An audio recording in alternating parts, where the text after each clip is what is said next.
Esta ponencia sería, ahí está. Ahora sí.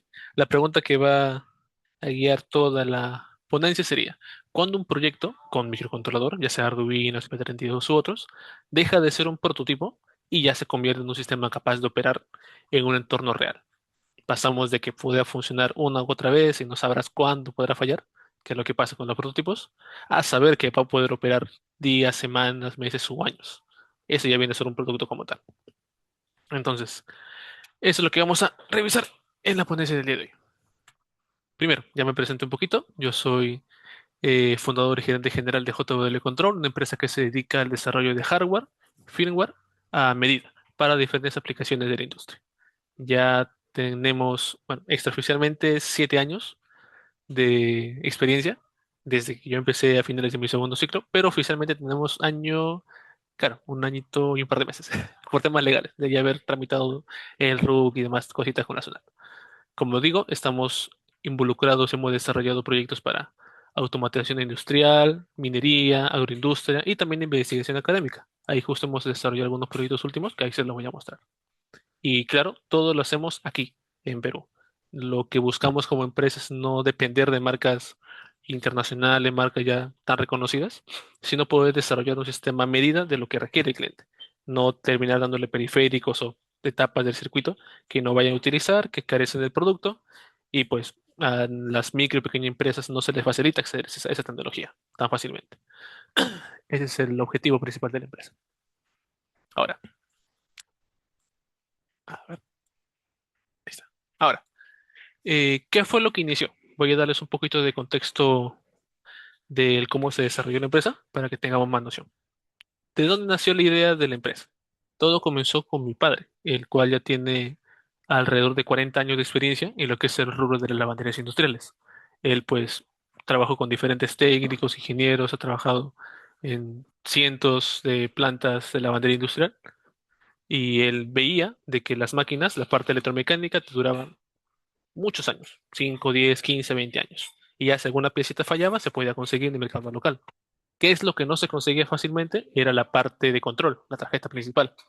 Esa tarjetita, los fabricantes la fabrican capaz unos cuantos añitos, ponle unos 5 años exagerando, y ya después de eso ya los fabricantes ya no lo hacen. Entonces, si no tienes el cerebro principal que controla todo tu esqueleto, esa máquina pasaba a ser chatarra. Ya no, pues, la que te sin la cabeza que te indique todas las acciones a realizar, ya no puede hacer absolutamente nada. Entonces, él hizo inicialmente una adaptación de algunas tarjetas domésticas de lavadora. Él hacía ciertos jueguitos con sus señales, con sus terminales, y lograba activar las máquinas de lavandería. De cierta manera, medianamente automatizado, pero limitado a lo que ya venía en esas placas de lavandería. Él no la programaba, sino que la adaptaba. Pero entonces él no quería que el cliente se adapte a la tarjeta, sino que al revés, que el sistema se adapte al cliente. Y pues diferentes técnicos y ingenieros que trabajaron con él le decían que es difícil, que no se puede, para qué voy a gastar tiempo, perder tiempo en hacerlo. Pero pues gracias a que él no se rindió, eso no fue la conclusión de todo este camino, sino que fue el punto de partida. A través de esa problemática que identificó, fue que nació la oportunidad de diseñar un sistema a medida. Y ahí es donde entré yo. Como digo, él tiene 40 años, yo aún ni había nacido, y cuando ya él proponía a técnicos y ingenieros, yo estaba chiquito, estaba capaz en inicial primaria, no me dijo fechas, pero bueno, él a finales de mi segundo ciclo es donde él me propone, de que, hijo, a ver si intentamos hacer esta cosita, por ahí he visto que hay algo que se llama Arduino, que lo podemos programar, a ver, si tú que sabes más de tecnología, a ver, investigarlo.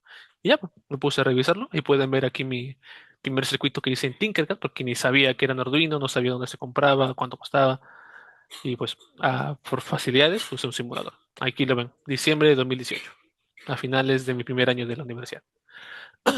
Y pues todo empezó con eso. Él me dijo, no, a ver, intenta que este botoncito te haga una secuencia para un lado, que el otro botón te haga para otro lado, que un botón te lo pause, que otro botón te lo reanude, que otro botón te lo reinicie, y así. Entonces todo empezó a partir de esa primera idea de simulación. Y yo le iba avanzando, mira, pa, esto, ah, ya, y ahora meterle esto, y así fui avanzando. Hasta que pues logramos desarrollar un primer prototipo funcional. Esa es como una versión 2 de la primera versiones, donde pueden ver que usamos un Arduino, usamos una fuente hecha a mano, hecha totalmente casera. Y en ese entonces yo ni sabía que era los métodos de fabricación serigrafía por ácido férrico ni nada, sino que lo hice totalmente a mano. La plaquita de cobre, la parte de atrás, que está con todo el cobre, agarré un cúter y con la parte trasera, que es más durita, iba raspando las pistas. Con lápiz primero dejaba la marca y con la parte trasera iba haciendo la forma de las pistas. Ya se imaginarán que me corté la mano varias veces por hacer bueno, hacer ese método de fabricación. ¿Alguno de ustedes, chicos, y por preguntar, ha hecho alguna vez una tarjeta PCB, ya sea casera o mandado a hacer en algún, algún fabricante local o en el extranjero? A ver, chicos, ¿alguno de ustedes ha hecho anteriormente o primera vez que están conociendo esos conceptos? Buenas, chicos. De mi parte, yo cuando con unos compañeros queríamos participar en una competencia de robot, sí hicimos para un mini sumo autónomo una placa PCB y si la mandamos a hacer, pero acá local, bueno, con el contactos que nos dieron era en las Malvinas, me parece que es. ¿O Jovaresi, de casualidad? No estoy seguro, ya hace tiempo fue, pero Ah, sí, ya. en uno de esos stands era. Ya entiendo. Sí, pues acá también da la facilidad de poder hacer fabricación. El único temita es de que ya cuando necesitas una tarjeta mucho más compleja, peor aún si hablamos de 4 capas, ahí sí es imposible de fabricarlo acá de manera nacional. Aquí a lo mucho llegan a 2 capas. Ves, la CNC Waxter es carísima, cuesta un riñón. Pero sí, son muy buenas. Aunque, como digo, son carísimas. Así que aún no me he planteado comprarlo. Aquí en la empresa sí lo que hacemos es mandar todos a China. Nos tomamos el tiempo de revisar lo más posible el primer diseño, lo mandamos a China, lo recibimos, en el caso hay alguna que otra cosita a verificar, lo anotamos y mandamos una segunda iteración y ahí quedó. Hasta ahora, en la primera y segunda iteración siempre nos quedan los sistemas, ya por la experiencia que hemos recopilado con los años. Ujú. Y justo, bueno, como comenta Adrián, la otra alternativa que no la mencioné es con CNC, por desbaste. La CNC, que es una broca, va moliendo, va retirando esas pequeñas, bueno, va retirando cobre de la placa y va dibujándote pues las pistas. Ujú. Y la Wexter pues te llega a precisión de décimas de milímetro. Es súper precisa. Pero como les comento, yo no sabía nada de eso. Estaba chiquito. Pero también ha pensado ingeniero en tal vez usarla, digamos, a futuro, o digamos pensar cómo sería si la implementan en su empresa. ¿De usar la Wexter o usar CNC? Claro, cualquiera, o sea, para Sí, que o sea, lo lo que hagan. tenemos planificado sería hacerlo con láser, lo que estoy viendo en la alternativa. No ni por serigrafía ni con CNC, sino por láser. El láser como se mueve es bien preciso, entonces me podría ir devastando las pistas, yo podría hacer 2 capas de la máscara del antisoldante, de color verde, color blanco, jugar con la intensidad para que solamente me cubra lo verde y me deje la serigrafía por debajo. Así he visto bastantes videitos, pero sí estamos interesados acá en poder incluir esa etapa de fabricación. Sería netamente para nosotros, para el nivel interno de desarrollo. Ya quizás también más adelante veamos la posibilidad de ofrecer el servicio. Pero al menos en primera instancia sería para nosotros, para validar conceptos, validar circuitos y ahí mandarlo a China con mucha menor cantidad de errores. Ujú. Claro, Gracias. Eso es. Gracias por la mención, Alejandro. Y también a Adrián. ¿Qué papel usaría para láser? ¿Canson o Fotolito? No que láser encima de la placa de cobre. Ya he visto algunos videos en YouTube que hacen ese método de fabricación.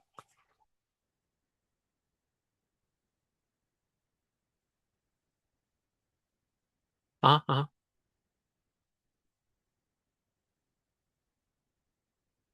Ahí está, perfecto. Entonces, bueno, la placa de la izquierda era una fuente artesanal, era un montaje súper rústico sobre una plancha inicialmente de acrílico, ya luego lo mejoramos un poquito y le hicimos de metal.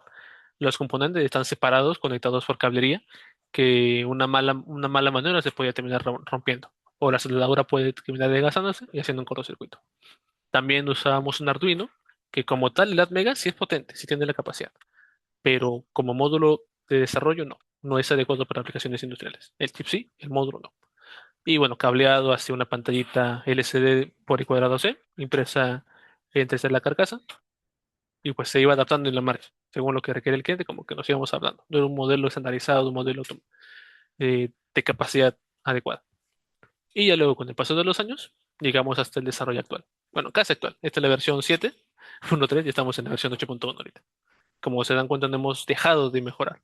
No nos hemos quedado con una primera versión ya operativa, sino que hemos visto qué incluir, qué mejorar, qué quitar, qué modificar. Por una parte, pues, ya la fuente se integra en la tarjeta, es un diseño profesional ya mandado a hacer en China, tiene aislamientos, protecciones, filtros, salidas industriales, entradas protegidas y todo lo demás. Y pues justo de ahí viene la cosita, de que el campo cambia las reglas que uno tiene al final en consideración. En el laboratorio puede que tenga una fuente estable que no vea ningún pico, pero ya luego cuando vamos a mundo real es donde empiezan a aparecer los transitorios o caídas de tensión. En el laboratorio los cables son medianamente cortos, pero en el mundo real ya son cableados extensos. Y mientras más largo es el cable, más se exponen los ruidos. En el laboratorio nuestras cargas podrán ser LEDs o resistencias pequeñitas, de un par de mil amperios, y en el mundo real ya son cosas más grandes, de amperios o decenas de amperios. Y ya no 10 voltios o 20 voltios, sino 110, 220 voltios.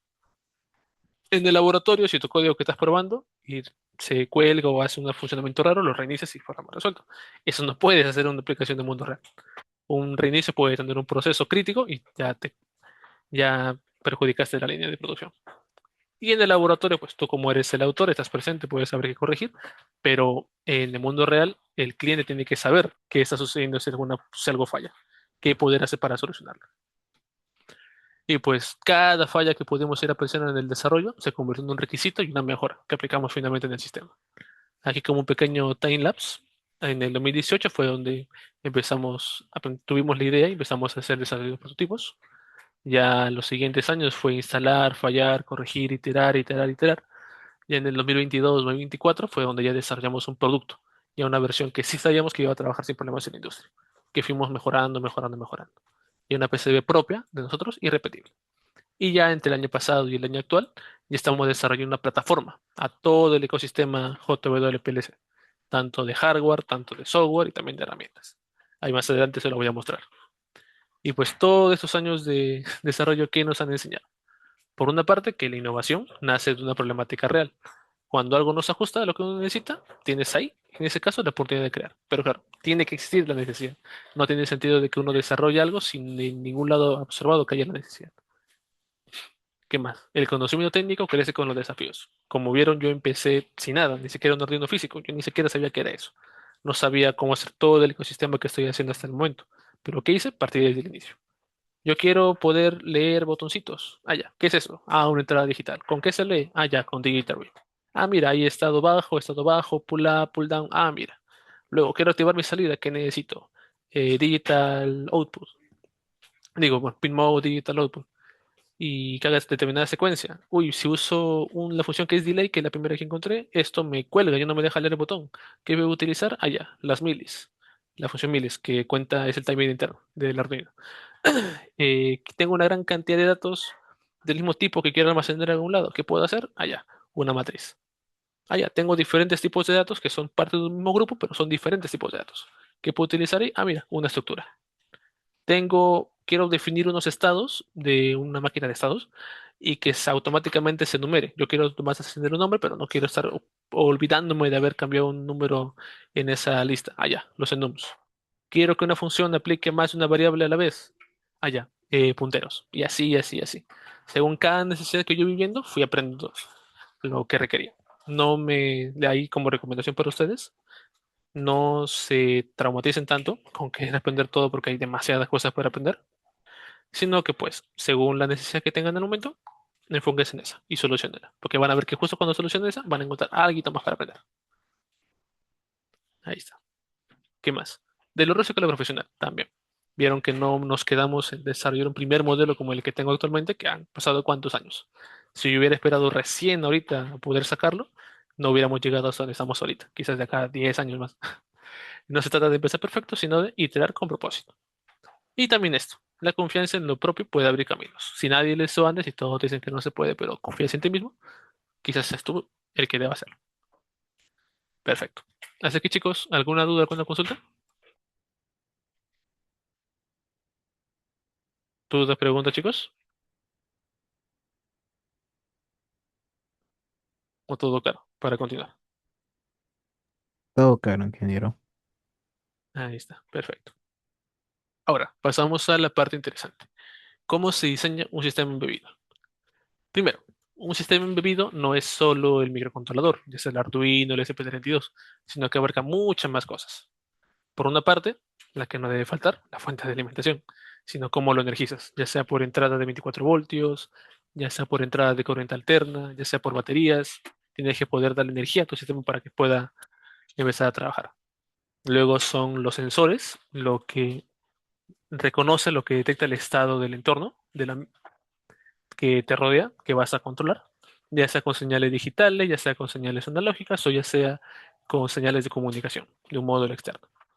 Luego, esa data, ya sea física o por comunicación, tienes que acondicionarla, ya sea a través de protecciones, por temas de seguridad, filtrado, aislamiento, lo que corresponda. Y finalmente, toda esa data que ya está acondicionada, recién le llega al microcontrolador, donde esa data va a aplicar cierta lógica o una máquina de estados o algo similar, diagnosticar y finalmente interactúa con el entorno a través de los actuadores, ya sean relés, ya sean MOSFET, transistores o también otros protocolos de comunicación para activar relés, válvulas, motores, variadores de frecuencia, etcétera, que finalmente actúan sobre un proceso determinado. Luego también tenemos, para poder saber sin necesidad de tener una computadora a la mano, la opción de incluir interfaces, es interactuar con el sistema o ver el estado del sistema. Para verlo tenemos pantallas TFT, pantallas RGB, pantallas LCD, las HMI táctiles y si pues quieres hacer alguna configuración del sistema con botonera. Ujú. Luego, el microcontrolador o los sistemas deberían almacenar en alguna parte el estado actual para saber si en el caso sucede algún reinicio, desde dónde poder empezar. O si hay parámetros que han configurado, poder recargarlos una vez inicie nuevamente el sistema. Por ejemplo, ahí tenemos lo que son los micro CD, donde podemos almacenar cientos de miles de millones de datos. Como llegan a la escala de gigabytes, tenemos toda esa facilidad. También, si queremos apoyarnos de saber en qué instante hemos hecho esa medición con un RTC, un Real Time Clock, que te muestra el tiempo con una precisión bastante alta. Y ya luego, si no queremos gastar tanto quizás en una micro CD, que son un poquito más caras, y no requerimos tantos gigas de datos, sino quizás kilobytes, ahí yo sugiero, como alternativa, usar la FRAM. ¿Qué es la FRAM? Es como una EEPROM, una memoria no volátil, pero muchísimo mejor. Mientras que la EEPROM te aguanta más o menos 100.000 escrituras, la FRAM te aguanta 10 a la 12 escrituras. O sea, un 1 seguido de 6 ceros. Un millón de 12 ceros. Un millón de millones de escrituras. Así que es la que yo sugiero como alternativa a las memorias EEPROM. Y finalmente tenemos lo que es la conectividad. Aquí tu sistema cómo puede comunicarse con otros dispositivos o a mayor distancia. Ahí podemos utilizar, por ejemplo, el Ethernet por modo TCP. Podemos utilizar el RS485 por modus RTU. O si tenemos un microcontrolador que tenga conectividad inalámbrica, Wi-Fi, Bluetooth, SP-Now, también tenemos LoRa, Zigbee, etcétera. Pero como estamos con el SP32, sería Wi-Fi, Bluetooth y SP-Now. Son los que tiene en este caso el SP32. Ujú. Luego, ¿qué placas tienen ustedes si hablamos de microcontroladores para poder trabajar? Las más clásicas serían estas: el Arduino Uno, el SP32, el STM32 y el Raspberry Pi. También tenemos lo que son los FPGAs, si alguno ha escuchado ese término, pero son demasiado potentes. O sea, las características que tienen son demasiado elevadas para la mayoría de aplicaciones. Y aparte que son carísimos. Ponte de que tú quieras controlar un foquito LED con un FPGA, con el gasto que has hecho en el FPGA, te comprabas 10 focos, o 20, o 50 focos, más o menos, porque son bien caros. Son muy potentes, pero son carísimos. Estaría sobredimensionado para la aplicación. Así que yo le recomendaría mejor microcontroladores. Ahora, el Arduino Uno es el clásico. Es el que yo conocí al inicio de la carga. Es muy fácil de trabajarse, tiene una gran cantidad de documentación, de foros y demás, pero lo veo más orientado para prototipos educativos, robótica hobby, domótica básica. Que llega a un punto en el que te falta memoria, te falta velocidad de respuesta. Y aparte que ya están últimamente más caros. En mis tiempos no estaba tan caro. Luego tenemos el SP32, que tiene mucha más memoria, mucho más velocidad, Wi-Fi, Bluetooth incorporado, tiene doble núcleo, tiene muchísimas cosas que lo vamos a ver a continuación. Ujú. Y que es un poquito más complicado de manejar que el Arduino, pero ambos se pueden trabajar en el Arduino IDE. Así que, como recomendación, por mi parte al menos, de primer micro, recomendaría el SP32, porque no vas a tener que luego migrar todo tu sistema que estamos usando en Arduino para acá, sino que acá ya te incluye todo lo que tú podrías haber requerido aquí y más. ¿Qué más? También tenemos el STM32, que el de aquí se trabaja más en lenguaje C, en su propio IDE, en el STM32 Cube IDE. Ujú. Es, puedes sacarle mucho más jugo al STM32 en lo que responde a configuraciones y demás, pero como digo, es un poquito más complicado. Yo le doy como un nivel 3 de facilidad. Y también que son un poquito más caros según qué modelo elijas. Y ya finalmente Raspberry Pi Pico, para otro tipo de periféricos. Ahora, en lo que es comparativa entre el SP32 y el Arduino, como les decía, más núcleos, mejor arquitectura que les permite hacer cálculo mucho más rápido, mayor frecuencia, tiene Wi-Fi, tiene Bluetooth, mucha más RAM para las variables, mucho más flash para el código en sí mismo, más memoria EPROM, más pines, más protocolos, mayor velocidad de PWM, mayor cantidad de pines ADC y pines analógicos. O sea, por todos lados es mejor. La única desventaja es que trabaja con 3.3 vueltos, pero con los circuitos de acondicionamiento adecuados no hay ningún problema. Sería la única desventaja. Ahora, con esto se define el microcontrolador. Yo recomendaría no matarse tampoco queriendo aprender todos los microcontroladores, al menos no de base, porque ponte, la familia de Microchip tiene decenas de cientos de modelos. Ahí sí, pues ponerme a revisar qué modelo será específicamente adecuado para esta aplicación, como que será tedioso. Mejor quedarme con uno, dos o tres modelos, tipo gama baja, gama media, gama alta, para diferentes tipos de aplicaciones. Y ya, porque la idea es especializarse, no aprender de todo un poco, sino aprender mucho de algo, al menos con mi inicio. Entonces, una vez que tenemos el microcontrolador, que por parte de la empresa el que principalmente utilizamos es el SP32, hay que identificar la problemática y los requisitos. Por ejemplo, primero hay que entender el proceso. Hay que saber qué requerimos medir, qué tenemos que controlar o automatizar. Si tú no sabes eso, pues con qué partes. Luego, detectar los fallos y limitaciones. Observar errores, alguna tarea repetitiva que se está haciendo incorrectamente, tiempos críticos, condiciones de retorno. Esto de aquí es lo principal. Capaz, pónganse, yo hace un tiempo fui a una planta que el gerente se jactaba, esta es la palabra, se jactaba, de que su planta era la mejor del Perú. O sea, tenía cero fallas. O sea, estaba súper controlada. Y yo cuando fui, sí parecía eso. En cada punto de la cadena de producción tenía como 3 6 revisiones. Hasta que finalmente lo que llegaba acá estaba operativo al 100%. Entonces, pues ahí yo con el ingeniero que fui nos quedamos fríos porque fuimos justo para ver qué podemos mejorar. Acá leímos nada, porque todo estaba recontrarrevisado. Acá tampoco, acá tampoco, acá tampoco. Todos los puntos tenían sus revisiones. Entonces yo no le ataqué, o sea, ya luego cuando nos sentamos a conversar, yo no le pregunté qué hay por mejorar, sino le pregunté, ¿cuál de estos puntos es el que tiene más fallas? Porque si no, no pondrías 3 6 puntos de revisión en cada uno, ¿no? ¿Cuál de estos puntos es el que más falla? Y resulta que era el inicio. El inicio involucraba hacer unas planchitas con determinada texto y podía darse el caso de que el usuario, el que manipulaba, el trabajador, colocara el orden incorrectamente. Por ende, se botaba. Justo para saber si se vota o no, había una camarita que te decía, allá está correcto o allá no está correcto. Entonces, ahí justo estaba el punto donde podemos mejorar. Tratar de reducir la merma. No optimizar, sino reducir mermas, reducir pérdidas. Y ahí el cliente no había pensado en eso. Bueno, pensó en algo parecido, justo por eso tenía algo pensado, pero era una solución más compleja. Yo le propuse una solución mucho más rápida y más barata. Y ya pues sí quedó pendiente poder desarrollarlo. Por un tema de un temita con el Estado, que faltaba que emita una orden, una ley. Hay que ver en stand-by. Pero fíjense, ¿no? No solamente hay que optimizar, sino también hay que reducir errores. Luego, escuchar al usuario final. Ellos son los que finalmente te van a dar el visto bueno. Si tú te cierras de que no, mi idea es la correcta, no, y de que está mal, pues no vas a llegar a nada y al final va a quedar en cero. Hay que hacerle caso al cliente. Claro, habrá ciertas cosas en las que tú como especialista vas a poder no cerrarte, sino que ser firme en tu decisión de que, oiga, mire, esto de acá debería ser así.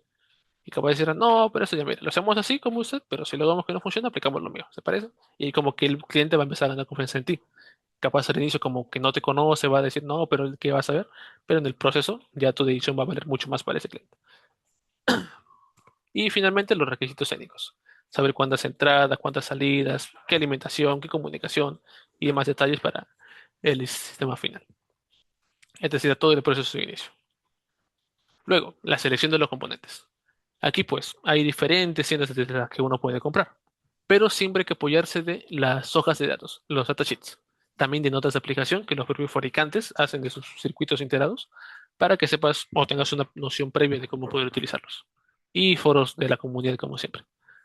Luego tenemos la validación rápida, una vez que ya hemos definido los componentes. Ahí viene lo de hacer la fabricación local, la fabricación tipo prototipo. Uno puede utilizar módulos o componentes disponibles acá localmente en Perú para que valide esta idea. El detalle es que ya en diseños más complejos no vas a encontrarlos. Al menos por mi parte, el 80, 90, 95% de mis piecitas no las venden acá en Perú, las venden afuera. Así que ahí sí estoy obligado a no poder pasar por esta etapa. Y tengo que saltar directamente a esta, a la de la versión final. Ahí yo compro en tiendas ya internacionales, tiendas del extranjero, como LSCC, como Mauser, también ahora DJK. Ahí para un proyecto en particular requeríamos una piecita en específico, que era carísima, costaba esa única pieza, $18. Ya se imaginarán que ya los chicos los tenían amenazados, se pierde uno, se va todo solo del día. Algo así. Bueno, se les pierde dos.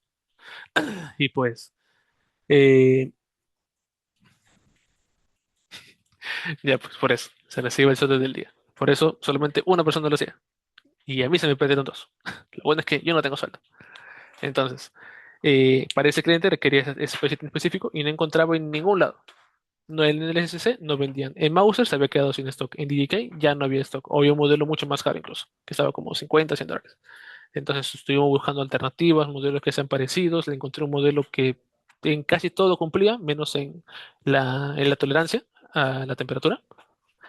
Y lo que hicimos fue probarlo. Trajimos un par en las tarjetas que fabricábamos, hicimos una con la pieza más cara, hicimos otra con la pieza más barata, se las entregamos al cliente y él nos dio el visto bueno de que sí podíamos utilizar la pieza más barata.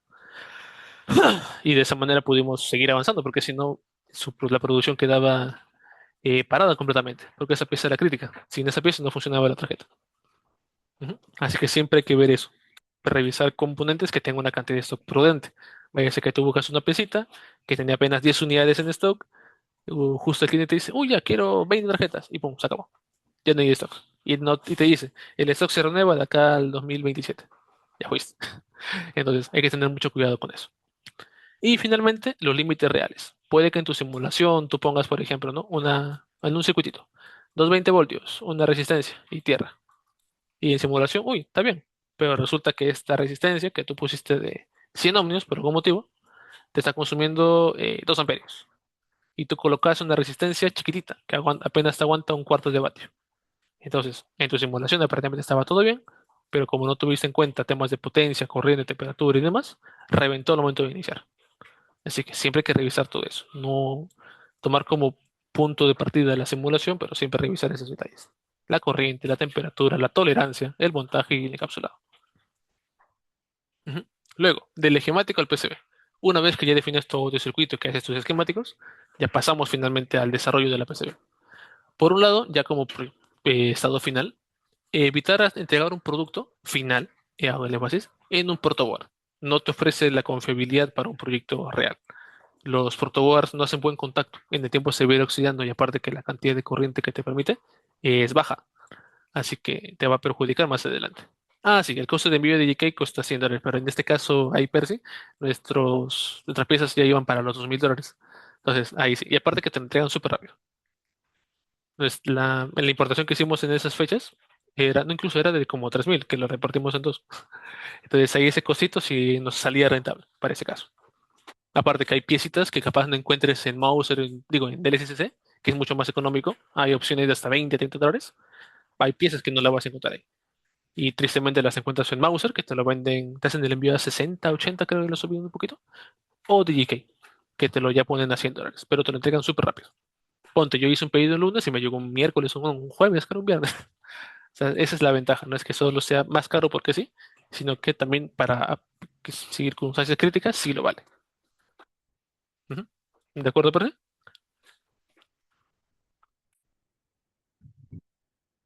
Ujú. Eso es. Póngase, si van a recién a empezar con proyectos más pequeños o menos, o más más, ¿cómo decirlo? Eh, que el precio de los insumos no sea exorbitante, directamente LSCC. Por mi parte, somos prácticamente el 90% acá. Nomás para ese proyecto en particular, que sí requería piezas que no habían aquí, fue que pasamos primero a Mauser. Y luego que esa piecita en particular se acabó aquí, pasamos recién a DJK. Yo sí tenía proyectado no depender de DJK, pero terminé haciéndome como 6 compras ya el año pasado. Bueno, este año, por ese proyecto. Ahí está. ¿Qué más? Bueno, evitar protoboard para un producto final. Diseño en el software CAD. Tanto Kika, tanto Altium, Isieda, Eagle y Proteus. Por mi parte, soy fan de Altium, pero voy a pasar a KiCad porque es un entorno open source. Ahí ya no hay tema de licencias. Para también evitar, como soy empresa, tengo que evitarme usar software pirata. Ahorita lo tengo legal, entre comillas, pero quiero evitarme eso y pasar a full software open source, como en el que estoy ahorita. Ahorita yo no estoy con Office, sino que estoy con OnlyOffice, así se llama, que es un equivalente a Word, pero que es open source, no tengo ningún inconveniente de licencias, porque están caras. Están como 800 soles, creo, para una máquina. Está carito. Luego, fabricación local o internacional. Ya como les había comentado, lo local sería más para pruebas, pero ya como producto final sí recomiendo pasarse a la internacional, porque van a ver, les va a salir mucho más barato. De lo local, una plaquita te pueden cobrar 50 soles, que al cambio son como $10. Una plaquita nada más, $10.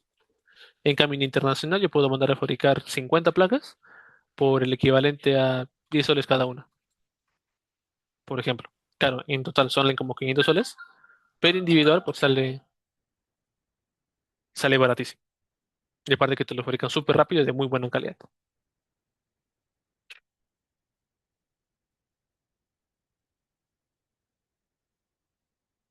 Un momentito. Ya. Y finalmente lo que son las iteraciones y las correcciones.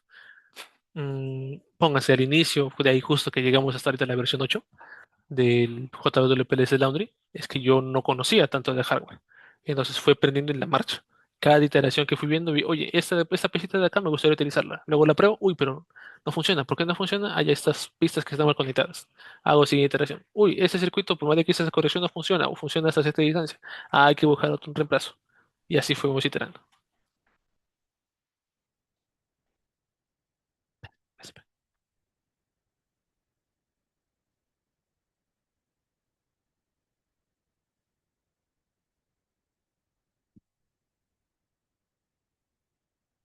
Ya, eso. Bueno, como les decía, ¿no? Al inicio hicimos muchísimas iteraciones para poder llegar hasta donde estamos, pero ya con la experiencia y los años, ya los proyectos que hemos desarrollado para otras empresas ya no nos cuesta tanto. Ya no son 10 20 iteraciones, sino que es una o a lo mucho dos, según la complejidad también del circuito.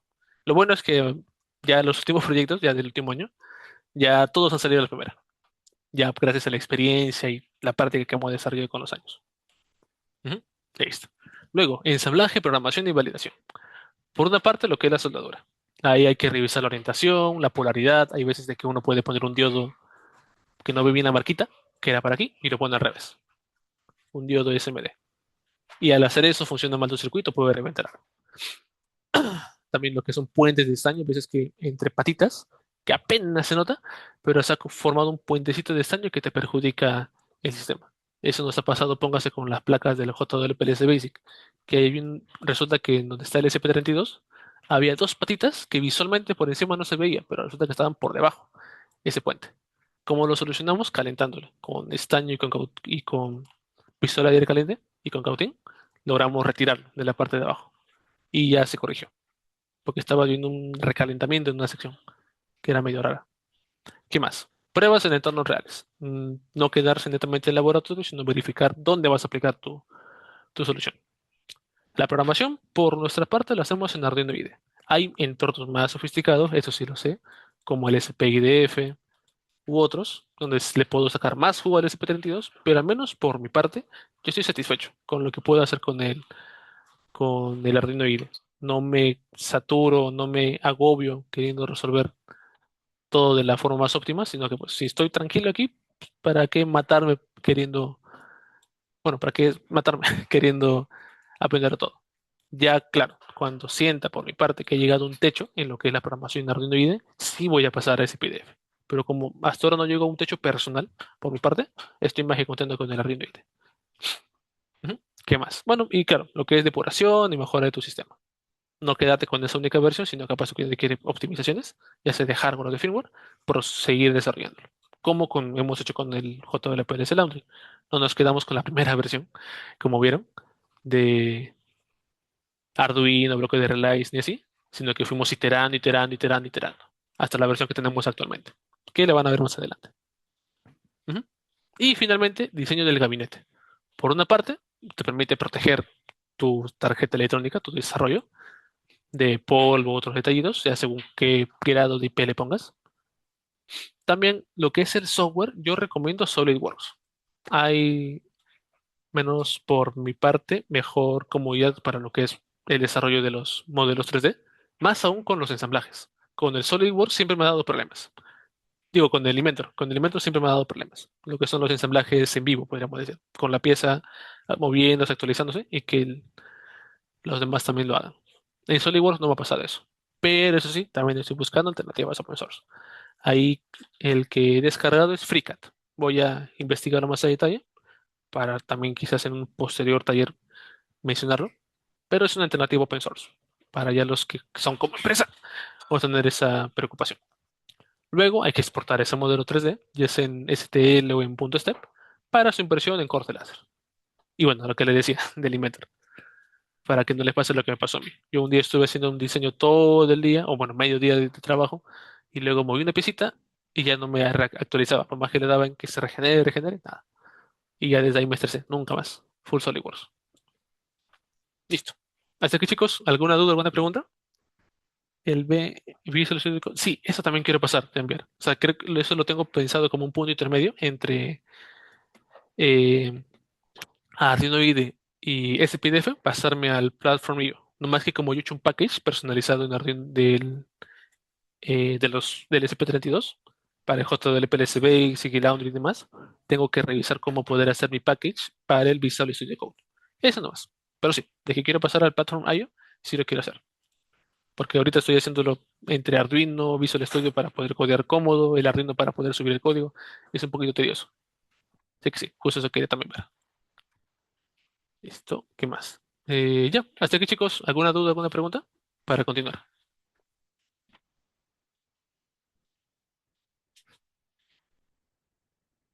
¿Dudas, preguntas chicos?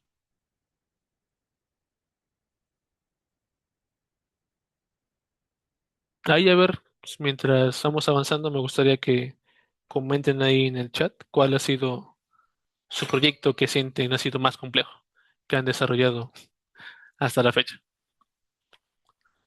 ahí para Es tener más nociones. Sí, una duda, ingeniero Jake. sí, dime Alejandro. También, claro, mencionó la disponibilidad de componentes, ¿no? Ujú, Y claro, como ve ahí, más que todo utiliza proveedores internacionales, ¿no? Pero al diseñar estas PCBs, no sé si alguna vez ha tenido que enfrentarse con alguna escasez de algún componente específico y esto puede detener la fabricación, ¿no? ujú.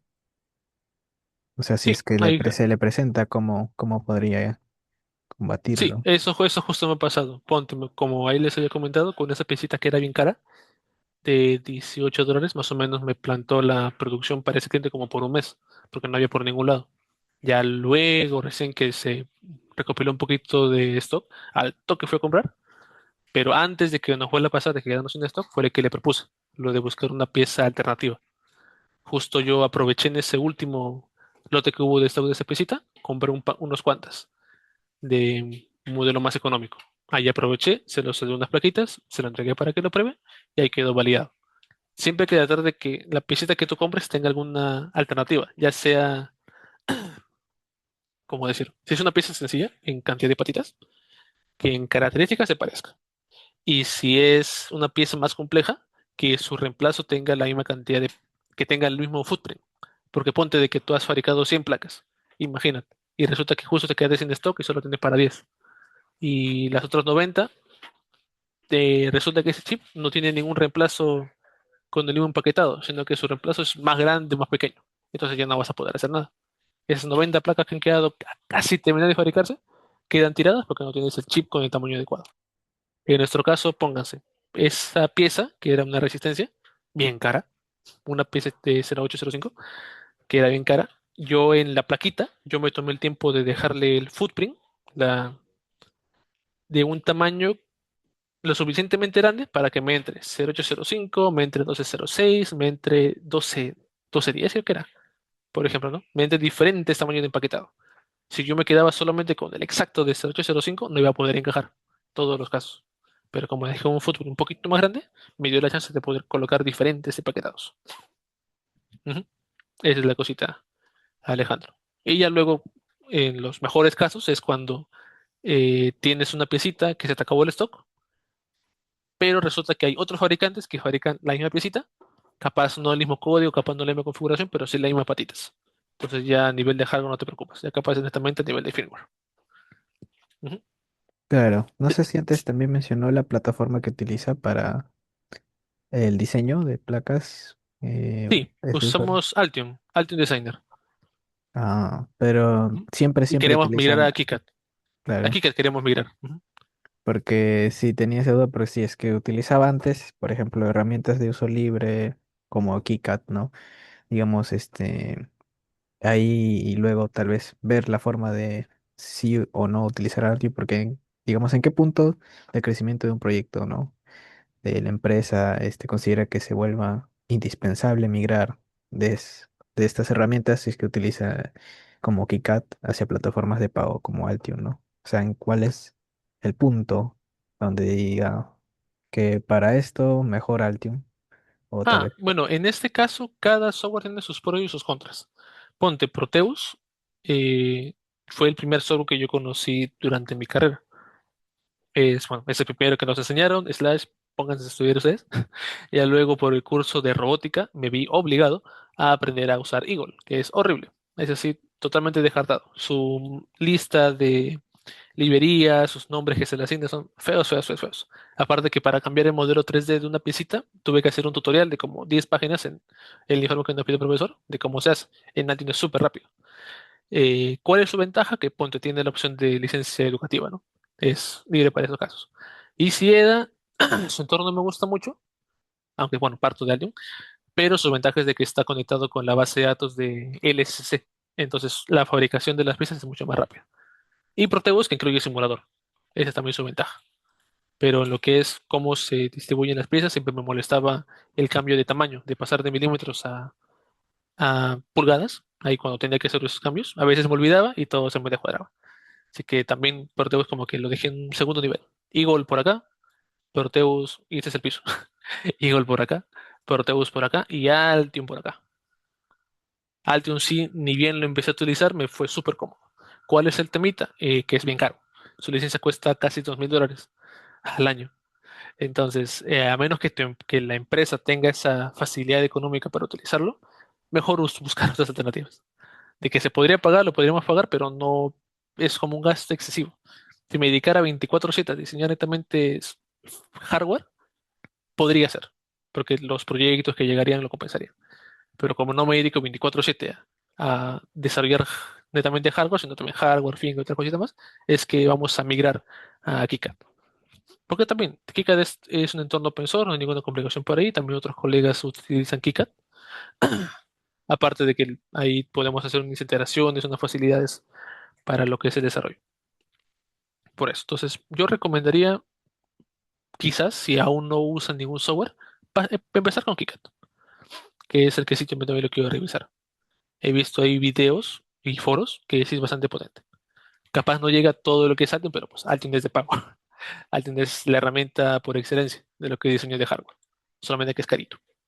Pero, eso se me olvida. Los que son estudiantes tienen licencia. Ahí pueden mandar su solicitud a la página web de Altium y le dan una licencia anual de Altium sin problemas. Yo estoy haciendo eso, pero ya no soy estudiante. Entonces, para no meterme en problemas más adelante, es que voy a mejor utilizar KiCad. Ujú. Sí, Eso sí, sería, Alejandro. justo iba a decir eso, que Altium para estudiantes sí se puede reclamar. aunque Sí, también yo ujú. lo he llegado a reclamar. Con su correo estudiantil lo pueden sacar. No más de que ya Sí, como empresa yo estoy usando ese vacío legal de que aún tengo mi correo de colegio, de la universidad. Pero quiero evitarme cualquier posible auditoría, como soy una empresa chiquita, aún. No quiero, o sea, he empezado recién. No quisiera que esas fallas, esas faltas que estoy cometiendo, acarrearlas hasta que ya sea una empresa grande. Y luego, pum, resulta que mis 20 máquinas que tengo en la empresa usan alto un pirata y pum, una multaza. No quiero llegar a eso. Así que mejor, aprovechando que estamos empezando, desde el inicio ya empezar con el pie derecho, con softwares open source o sin ninguna implicación legal. claro. Ujú. Creo que hay más preguntas en el Zoom. No sé si Sí, ahí justo la... le voy a responder rapidito. A ver, por ejemplo, John Ahí. dice, ¿la fabricación y montaje en China? Sí. Para ese proyecto de la peseta cara, mandamos a fabricar como 200 placas en un lote, 120 en otro, ya con ellos, porque hicimos esa soldadura de manera manual y de las 100 placas que fabricamos, 55 funcionaron bien y las otras 45 fallaron. Tuvimos que tenerlos como por un mes, estuvimos ahí todos trabajando, intentando solucionarlo hasta que llegamos más o menos a 95 más o menos de las 100 placas aproximadamente. El cliente ahí como que se quedó medio disconforme porque dijo, oye Jacob, necesitamos 120 placas más, pero has fallado prácticamente la mitad. ¿Qué opción o qué nos puedes dar para tener la confianza de que las 120 placas que te vamos a fabricar van a funcionar? Y por esa necesidad fue que tuve que investigar cómo hacer la fabricación y montaje en China. Y ahí, de las 120, funcionaron 110. Las otras 10 quedaron dependientes, pero fue la primera, sin estar 2 meses teniendo que solucionar. Y el siguiente lote, que fueron de 180 placas, funcionaron 170 prácticamente. Ujú. O sea, la merma de tarjetas o tiempo involucrado fue muchísimo menor. Así que para lotes grandes sí recomiendo. Para lotes pequeños no, porque te va a salir muy caro. Te cobran $3 por cada piecita, por cada tipo de pieza, por cada número de parte. Luego, Elías dice, para la plataforma web de visualizar las mediciones que utiliza una plataforma desarrollada desde cero. En este caso, desde cero, Elías. Aún no, aún no tenemos una plataforma web en particular, sino que como usamos el SP32, hacemos un servidor web local en el propio sistema. Aunque sí, al menos por mi parte, en un proyecto que había desarrollado, bueno, el proyecto de mi tesis, utilicé Firebase para poder visualizar data, o bueno, almacenar datos ahí. Ujú. Eso de ahí. Y finalmente con Adrián, para el ruteo de su PCB, ¿qué consideraciones se utiliza? Por ejemplo, ¿utiliza la calculadora de KitKat o Altium para anchos de pista? Ahí ya lo hago más por práctica. Ponte, no necesitas calcular cada pistita, cada trocito para tus pistas. Ya más o menos uno con la práctica tiene noción de que, ah, ya, esta pista es una señal suficiente con 100 milésimas, 100 micras. Esta pista es de ya más corriente, ya con darles un medio milímetro, más que suficiente. Esta pista ya es mucho más corriente, son 3 amperios, ya le meto sus 2 o 3 milímetros. Ya uno va como que agarrando práctica. Porque si le metes calculadora, vas a ver de que ponte una señal te puede salir 0,001 milímetros. Y esas pistas, si las fabricas, te va a salir un ojo de la cara, porque no viene mucho al caso. Poner una pista tan delgadita para una señal que sin problemas pudo haber sido de 0,2 milímetros, por ejemplo. Lo que sí tomo en consideración son las normas de diseño, que vamos a verlo acá de manera rápida. Son la norma IPC 2221 revisión B. Esa sí es la que tomo siempre en consideración para lo que es diseño, para lo que es la distribución de mis etapas en mis circuitos electrónicos. Eso sería, Adrián. ¿Alguna consulta final, chicos, para continuar? Creo que no, ingeniero. Puede Ahí está, continuar. listo. Ahora pasamos a diseño de hardware, ya para el mundo real. Acá pueden ver una vista interna de lo que es nuestro nuevo producto que hemos lanzado. El JWPLC Basic versión 2.0.0. Bastante pendiente. En este caso, una tarjeta electrónica se distribuye en diferentes secciones, como ya vieron ustedes. Lo que es la alimentación, lo que es el microcontrolador, lo que son las entradas, lo que son las salidas y lo que son las comunicaciones e interfaces. En este caso, la alimentación es lo primerito que uno tiene que tener en cuenta. Tenemos que, pues, incluir protecciones como un fusible por sobrecorrientes, un sistema de protección contra inversión de voltaje, que la opción más rápida es un diodito. Un diodo es la solución más rápida, más práctica y más fácil de reparar, si es que fallara. Un diodo con inversión de voltaje. La corriente va a fluir en el sentido correcto y no va a fluir en el sentido contrario. Lo que sí, ya para corrientes más elevadas, ese diodo va a empezar a disipar mucha potencia. Así que ahí tenemos otras alternativas, como usar circuitos con MOSFETs, canal P, canal N, usar polifuses, etcétera. Usar fusibles reiniciables que ya vienen con protección y demás. Ya luego tenemos diodos TBS para los transitorios, filtros semi para ruido modo común, o también, por ejemplo, lo que son las fuentes aisladas, que es lo que usamos en el JWPLC Basic. La alimentación de la entrada está aislada físicamente de la alimentación de la salida. No hay conectividad. Así que si por X motivo algo fallece por acá o algún transitorio o algo llegase a dañar la primera etapa, no va a filtrarse a la etapa de control, que es la más delicada y que puede tener los insumos más costosos, más difíciles de reparar. Así que yo, sí, al menos ya en las aplicaciones industriales, tengo en cuenta eso. Uso mi fuente aislada. ¿Qué más? También, bueno, los filtros que también te sugiere el fabricante a la salida y finalmente un regulador para poder convertir los 5 voltios en 3.3 voltios.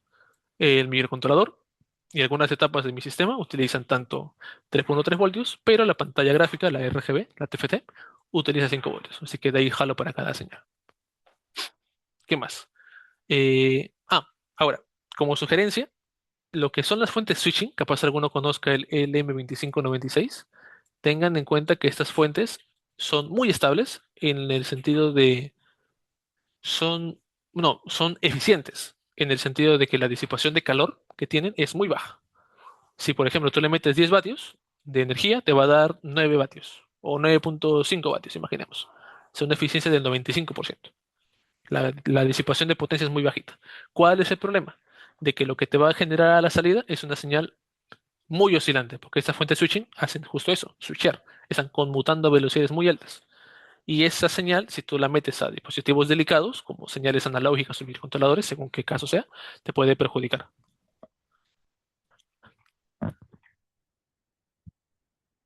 Ujú. Por eso, así que tengan cuidado con eso. Y claro, luego tenemos los LDOs, los reguladores lineales, que son muy, son muy, ya, son muy mm, estables, su salida es súper estable, pero la disipación de potencia es también altísima. Ellos lo que hacen es el voltaje que le ingresa, imaginemos que le ingresa 24 voltios y sale 5 voltios, toda esta diferencia de voltaje se disipa en forma de calor. Así que será cierto que te genera un voltaje muy estable a la salida, pero pierdes demasiada energía y si no regulas bien eso puede terminar reventando tu regulador. Claro, ingeniero, una cuestión. Por ejemplo, menciona, ¿no? Que la switching es un poco inestable en la salida. Entonces sería utilizar fuentes lineales más Ahí o sería como. utilizar ambas. Ponte, si tú tienes 24 voltios, yo recomendaría usar una switching para bajarlo a 5 y un LDO para bajarlo a 3.3. Por ejemplo, ¿no? Porque bajar de 24 a 3.3 con un LDO va a quemarse. Pero puedes ayudarle un poquito usando una fuente switching. Es lo que yo hacía en los primeros 10 años que trabajaba con mi tarjeta. Las LDO es los reguladores. No es, Lineales. claro. El 7805, 7812, por ejemplo, son reguladores lineales. LDOs. Ah, ya está bien. Low Dropout Regulator. Ujú. Por eso es lo que les sugiero. La switching para poder reducir el voltaje y el LDO para poder regular el voltaje. Esa es la secuencia que sugiero. Ujú. Claro. No sé si respondió la última pregunta que hay. A ver, se me escapó. Con respecto a un proyecto relacionado al IoT, pude diseñar una red domótica con dos nodos en gateway comunicados por... Ah, mira, SPNOW. Ujú. En este caso, el gateway se configuró con la interoperabilidad para manejar SPNOW y yo me cuidé. Ah, ¿ves? Qué interesante. Ahí justo también yo había hecho un proyecto, uno de los proyectos que había utilizado, ahí con dos SP32 en la misma tarjeta, tuve que utilizar el SPNOW para poder mandar una trama de datos de un módulo que era inalámbrico y con baterías hacia un JLPLC que ya estaba alimentado en la línea de 220, porque no había forma física de poder conectar ese sensor, ese módulo inalámbrico, al PLC principal, porque era una piecita que está girando y girando y girando. Menos no se me ocurrió ninguna alternativa. Lo que me falta a mí, ahí sí, Franco, sería el MQTT. Sí lo conozco, sí en algunos proyectos que he prestado el J del PLC han utilizado MQTT, pero por mi parte aún no lo utilizo mucho. Ahí sí me falta también investigarlo. Quiero incluirlo como parte de los protocolos del J del PLC Basic, para con una librería o algo similar, pero poder utilizarlo mucho más rápido. Ujú. ¿Qué más? Bueno, lo que es el consumo. Aquí sí tengan mucho cuidado. No basta con simplemente guiarse del consumo estándar que te diga. No basta solamente con guiarse lo que diga el módulo que tiene como consumo nominal, sino que tienen que fijarse los picos también. El SP32 tiene un consumo nominal de 50 mil amperios, si no me equivoco. Bueno, 30, 50 mil amperios. Pero cuando está con envío de datos, llega a cientos de mil amperios, llega a 150 más o menos. Y si has utilizado un regulador que está muy cortito, esos picos lo van a chupar. Y ya no va a trabajar correctamente o se puede colgar. O se puede apagar o reiniciar. Así que tienen que tener mucho cuidado con eso.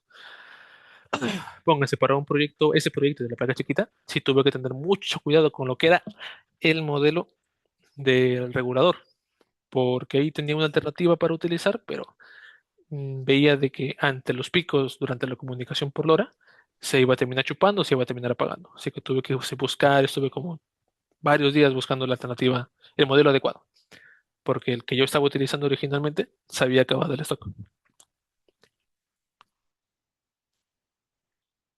Ujú. Listo. Y claro, también es bueno incluir los capacitores cerca de los microcontroladores, de los circuitos integrados. Ante pequeños picos excesivos de consumo de corriente, te apoyan bastante. ¿Qué más? A ver, un comentario por ahí.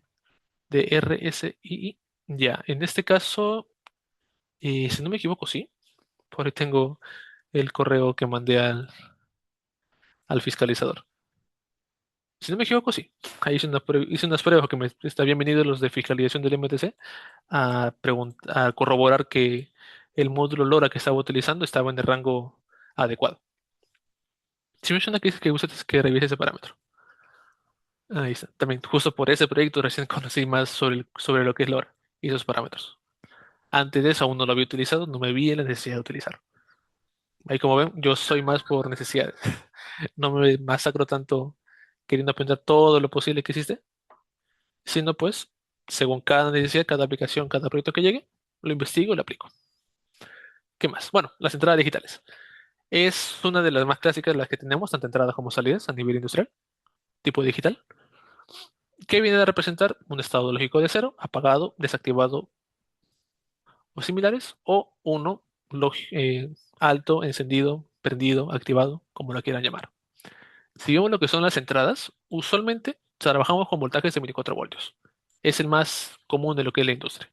Pero estamos de acuerdo que si le meto 24 voltios a un Arduino, o peor aún a un SP32, lo voy a quemar directamente. Peor aún si en esa señal de 24 voltios hay transitorios o sobretensiones que se están filtrando, ya picos de, por ejemplo, 100 voltios. Si no lo protejo como corresponde, puedo llegar a quemar mi tarjeta. Entonces, ¿qué aplicamos ahí? Por una parte, diodos TBS, que te ayudan a suprimir esos transitorios.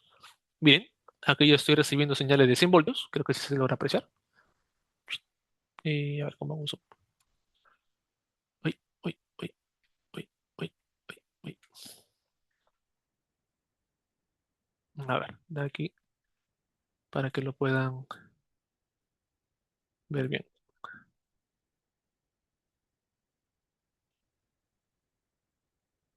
Ujú. Quería que se iba a ver bien, pero mejor les muestro la simulación. Aquí está. Por ejemplo, aquí estamos recibiendo una señal de 24 voltios, pero con pequeños pulsos de vez en cuando, de 100 voltios. Por eso acá dice máximo 100 voltios. Si esta señal entrase directo a mi autocomputador o a mi circuito, lo quemo. ¿Qué es lo que aplicamos? Un diodo TBS, que acá lo estoy simulando con un diodo Zener. ¿Qué es lo que hace este diodo? Lo que hace es mm, anclar el voltaje máximo que puede seguir avanzando por esa línea a un voltaje determinado, en este caso 30 voltios. Y todo el excedente de voltaje se disipa a través de él como calor disipado. Y como pueden ver, los 24 voltios llegan prácticamente acá, sin ningún problema. Y luego le aplico un pequeño filtro RC para lo que son ruidos, oscilaciones, perturbaciones propias de la señal. Lo filtramos. Eso finalmente llega a un autoacoplador que aísla físicamente la entrada de la salida. Y luego con un pequeño circuitito usando un Smith Trigger. corregimos la lógica, ya que si analizamos rápidamente, al activar el autocomplador, el colector del lado derecho va a estar en tierra, va a estar como cero lógico. Para poder corregirlo, usamos un inversor con Smith Trigger que te añade incluso mayor tolerancia a las perturbaciones, a los flancos que puede encontrar una de las señales. Ujú. Eso es todo Disculpe, lo que... Sí, dime. mira, lo que está antes del diodo, bueno, el que simula el TBS, es una resistencia. Sí, ahí estoy simulando un cable. Ah, ya. Ajá, ahí estoy simulando el cablecito. Si, por ejemplo, les pongo este diodo después del filtro, imaginémonos, ¿no? Van a ver de que no protege nada. También eso es algo muy importante. Hay que saber dónde colocar la piecita. Mira, acá me llega ahora los... A ver, ahí está. A ver, ahí está. Si reviso qué voltaje le está llegando a la entrada ahora del filtro RC, le está llegando a 99 voltios. Por más de que puse el diodo. Pero como el diodo está después de la etapa que yo quería proteger, ya no trabaja. En cambio, al ponerlo donde corresponde, el voltaje que le llega aquí son 30 voltios. Es el voltaje al que lo ancla el diodo TVS.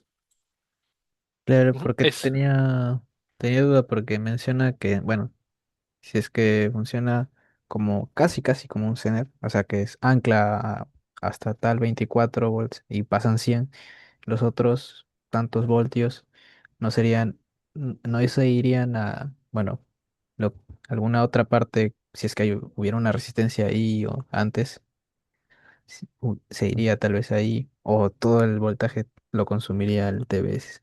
Todo el voltaje excedente lo consume el TVS, lo disipa de forma de calor. Mm, ya. Los TVS están particularmente hechos para estas cositas, para transitorios. Los Zener son más para, bueno, los he visto más, en dejar un voltaje fijo definido como referencia o para circuitos de alimentación. Hay más los he visto, pero para lo que es protección como, bueno, y también, bueno, sí, para eso sería principalmente. Ya luego son otros, como los TVS u otros, para proteger como tal. Ujú. Y claro, también le puse un LED indicador para saber que estoy reconociendo la señal lógica. Pero como la señal llega invertida, aplicamos el inversor con el Smith Trigger y nos da el estado lógico correcto. Luego tenemos las salidas. Las salidas en este caso tipo relay. Aquí, capaz hayan visto en los modulitos de los bloques de relay, esos azulitos, tienen un diodito, una pequeña piecita, que la colocan, es una piecita roja. Roja, bueno, roja, marrón, rojiza con negrito, con una rayita negra. Esos son los diodos, diodos flyback, o incluso le ponen diodo Schottky, según lo que corresponda. Y lo que colocan ahí es para que la carga que acumula la bobina, el inductor de la bobina en el relay, tenga un camino donde disiparse. Ya que si recordamos cuál es la fórmula de los inductores, tienen voltaje es igual a derivada de la corriente sobre el tiempo. Y creo que era por I, o bueno, por L o 1 entre L, me parece, o por L. Pero estaba la derivada de la corriente del tiempo. ¿Y qué pasa si tú un circuito, si tú una bobina, pasas de 1 amperio a 0 amperios en un instante de tiempo muy cortito? Vas a hacer que esta derivada tenga un número muy grande entre un número muy chiquito. Por ende, tu derivada se dispara. Y cuando hacemos eso, fíjense, podemos llegar a picos de ¿cuánto?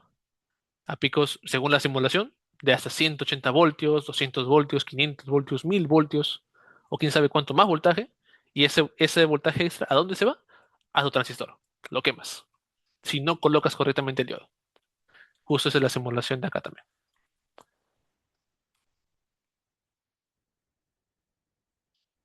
Ahí, fíjense. Este simulador se llama Circuit JS1.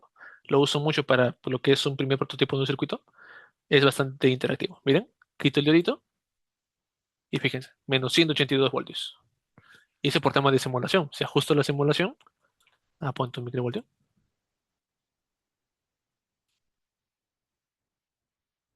Miren, miren.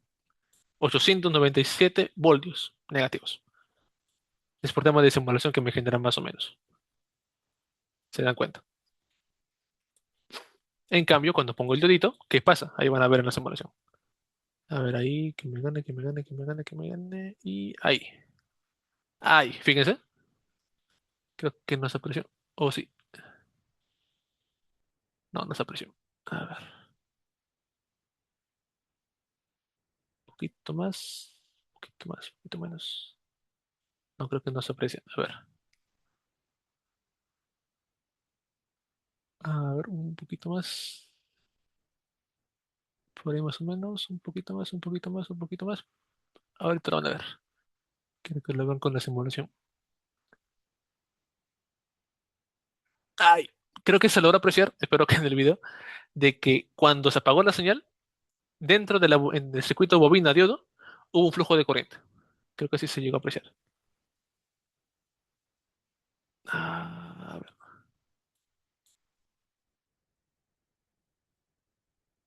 Ujú, ujú. Por ahí más o menos. Hay que poderlo apreciar.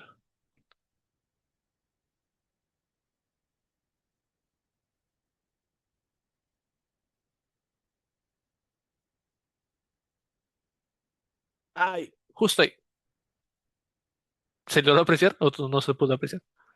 Estoy batallando con la simulación. Creo que ya le encontré la mañana. Justo acá. Está con intervalo de 5 3 4. Ya, justo acá. De ahí.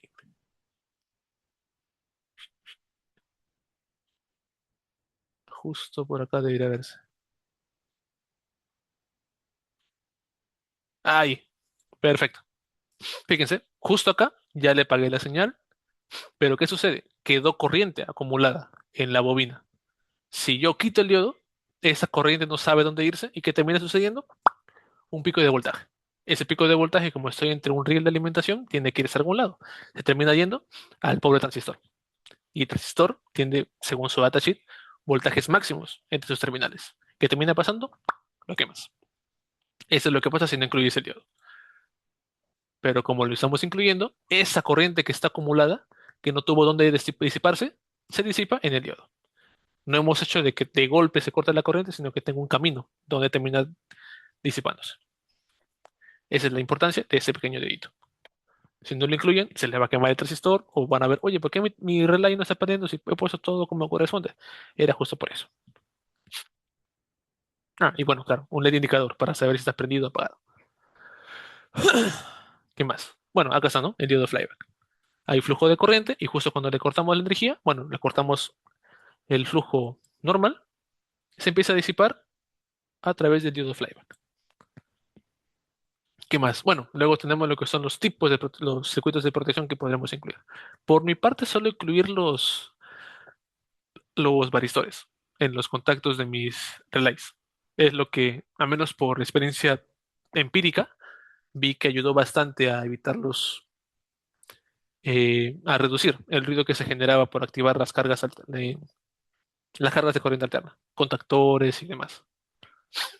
Aunque también hay aplicaciones que usan, por ejemplo, los snappers, que eso también evita que los atenúa mucho también el ruido. Pero por mi parte, como digo, soy más de Varistor. No batallo tanto aplicando redes Naver. Luego también tenemos, porque hay una limitación de los relays, que son mecánicos, sus tiempos de activación y desactivación no son tan rápidos. Recomendable sería tipo cada un segundo, cada medio segundo, porque si no, su vida útil va a reducir bastante. ¿Qué alternativa tenemos a los relays mecánicos? Los relays de estado sólido, que ya no utilizan un contacto mecánico, un platino, sino que se basan a través de transistores para salidas tipo DC o triacs para salidas tipo AC. Son bastante compactos y bastante potentes, no más que tienen una pequeña corriente de fuga que puede haber por ahí. Ujú. Eso sería por parte de las salidas digitales. Ahora, esa sí sería una recomendación en general, tanto para Arduino, para SP32 u otros micros. Hay algunos pines, ya sea del propio SP32 o de algunos periféricos, que el estado inicial, cuando uno lo reinicia, no está definido, ya sea que se quede en alto, ya sea que se quede en bajo, o ya sea que parpadee. El SP32, por ejemplo, tiene de esos pines. Tiene pines que se quedan en alto, tiene pines que se quedan en bajo, tiene pines que parpadean al momento de reiniciarlo. ¿Y qué pasa si uno de esos pines está conectado a una salida que es una salida crítica. Por ejemplo, un respirador mecánico que esté conectado justo ese pincito a la salida de ingreso de aire hacia el paciente. Justo cuando reinicias, ¡pum!, le metes un chorrazo de aire y puedes hasta dañar al pobre paciente. ¿Qué es lo que yo utilizo ahí? Utilizo como un intermediario un buffer. Un buffer pero triestado. ¿Para qué? Para que un pincito, en particular del SP32 o de mi microcontrolador, que me haya tomado el tiempo de saber de que al momento de reiniciarlo, pase de, por ejemplo, de uno lógico, justo en el reinicio, a cero lógico, inmediatamente ese pincito lo jalo para acá. ¿Para qué? Para que sea el que se encargue de que si por X motivo mi microcontrolador o algún chip de expansión o algo que estoy utilizando para activar mis salidas no se termine de configurar o no se termine de reiniciar al momento del arranque, lo fuerzo ¿para qué? Para que sin importar si acá recibe un cero o uno lógico, me devuelva una salida de alta impedancia. ¿Qué involucra alta impedancia? Que la cantidad de corriente que emite es prácticamente cero. Y como emite una cantidad de corriente prácticamente cero, lo que está a la salida no se activa. Así que independientemente de que reciba un cero o un uno, como estoy en modo de alta impedancia, no voy a encender la salida que está perjudicada. Eso es lo que yo utilizo en mis diseños. Utilizo un buffer que está como intermediario entre mi circuito expansor de salidas y los relays. De esa manera, cuando yo pulso reiniciar, mis salidas automáticamente se apagan. No esperan, miren como acá, no esperan el tiempo que se reinicie el chip, que es un tiempo intermedio, sino que automáticamente lo fuerza a que esté apagado. Aquí pueden ver, después es justo una captura de mi tesis, de lo que yo tuve que investigar para poder evitar ese error. Porque que la salida siga prendida por unos cuantos milisegundos puede ser perjudicial. En ese caso, miren, era por prácticamente un segundo. Un segundo que todas las salidas que ya estuvieran prendidas se quedaran prendidas. Porque era el tiempo que quizás estaba configurándose, cargando todos los parámetros. No. Con el buffer, independientemente del tiempo que me tome inicializar el proceso, ya están todas las salidas apagadas. Eso es lo que yo hice. ¿Qué más? Ya, bueno, ya lo que son los protocolos de comunicación, o bueno, capa física. En este caso, el JWPLC Basic incluye lo que es la capa física RS485, que es una capa física industrial, así como lo que es el puerto de Ethernet, de igual manera, que te permite comunicarte a largas distancias. Y en el caso ideal, puedes alcanzar incluso hasta 1200 metros. Claro, a una baja velocidad y con tu cableado bien protegido, con su mallita y todo lo demás. ¿Qué más? Eh, en este caso, utilizo un chip que es el MAX 13487, que nos ahorra lo que es el direccionamiento de este protocolo, de esta capa física ERC485, ya que si no requiere una señal más, que es la de dirección. Pero como utilizo este chip, me la ahorro. ¿Qué más? Esto, como comento, me alcanza distancias súper largas y aparte me permite poder comunicar diferentes dispositivos en esos dos cablecitos. Uno se llama A, uno se llama B, y yo puedo aquí conectarme, al menos en lo que son los JWPLCs, puedo conectar hasta 128 entre esas dos líneas a través del protocolo Modbus RTU, que es un protocolo industrial, es un protocolo libre que está todo documentado para que te puedas comunicar. Ahí está. Hay algunas empresas, algunos fabricantes que tienen sus protocolos propios, protocolo cerrado, que tú no sabes cómo es que lo trabajan y entonces no puedes comunicarte a veces ese protocolo. Pero otros como Modbus SPIP o como Modbus RTU, como son libres, puedes tú trabajarlos sin problemas y comunicarte con otros módulos, ya sea de ese fabricante, ya sea de otros fabricantes que utilicen ese protocolo. Ujú. Hasta 128 podemos conectar en esa línea del JWPLC Basic. Y claro, también incluye lo que son elementos de protección para la descarga de transitorios, tanto de la Shield o de las redes señales A y B. Eso es todo lo que se incluye. ¿Qué más? Bueno, también otra cosita. En este caso, eh, cuando uno trabaja con varios periféricos, puede darse el caso en que entre ellos se puedan cruzar, entre ellos chocan sus solicitudes. Pónganse, en el JLPLS Basic utilizamos cuatro periféricos por SPI. Utilizamos el W5500, que es para Ethernet. Utilizamos una pantalla TFT. Utilizamos una memoria FRAM, la que le comenté de 10 a la 12. Y utilizamos un puerto micro SD. Todos ellos se comunican por el protocolo SPI, que es un protocolo muy veloz. con la curiosidad o desventaja, como le queramos llamar, que para cada periférico necesito un pin dedicado. Chip select del Ethernet, del ATFT, del FRAM o del, ahí me digo, de la micro SD. Entonces, ¿qué hacemos en esos casos?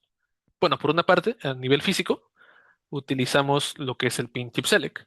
El periférico que yo quiera habilitar, cambio su estado de alto a bajo. Durante este tramo hago el procedimiento, hago las funciones, hago el proceso y luego lo deshabilito mandándolo en alto nuevamente. Esa es la secuencia física que uno puede hacer para poder controlar qué periférico en el protocolo SPI voy a utilizar. El temita es que puede darse el caso de que en tu código, por X o Y razón, te comuniques con dos periféricos a la vez. En peor aún si utilizamos el SP32 que tiene doble núcleo y haya separado esas etapas. ¿Cómo es que uno evita evitar ese cruce a nivel de firmware? Ya que a nivel de hardware solamente puede hacerlo por el pin chip select, lo vamos a ver más adelante. Pero como primera instancia de protección es el pin chip select. Hacer una correcta configuración de que todos estén apagados y solamente se active el que tú vayas a utilizar. Porque si no, vas a terminar corrompiendo o bloqueando el propio bus y ya no vas a poder comunicarte con ninguno de los demás. Ujú. Ahora, por ejemplo, lo que es el puerto Ethernet que tenemos en el JWPLC Basic, que nos permite comunicarnos a través de TCP/IP. A través de un router te puedes comunicar con el PLC. Justo estamos haciendo una integración. Ya está operativo, lo que es el puerto Ethernet del JWPLC Basic sí está operativo, pero estamos integrándolo con un entorno open source para poder programarlo como si fuera un PLC, que se llama OpenPLC. Ya tenemos un primer MVP de lo que es ese software, ya está integrado, pero estamos viendo cómo seguir mejorándolo, mejorándolo, mejorándolo. En este caso, en nuestro circuito tenemos las protecciones necesarias, incluso usamos un puerto Ethernet con transformadores internos que nos ofrece un aislamiento mucho mayor. ¿Qué más? Ah, ya, acá viene un poquito sobre lo que era la teoría de, de distribución de etapas en una tarjeta electrónica. Pero hasta aquí, chicos, ¿alguna duda, alguna consulta sobre lo que son las etapas, protecciones, consideraciones de lo que es un diseño electrónico? ¿O hasta aquí todo claro?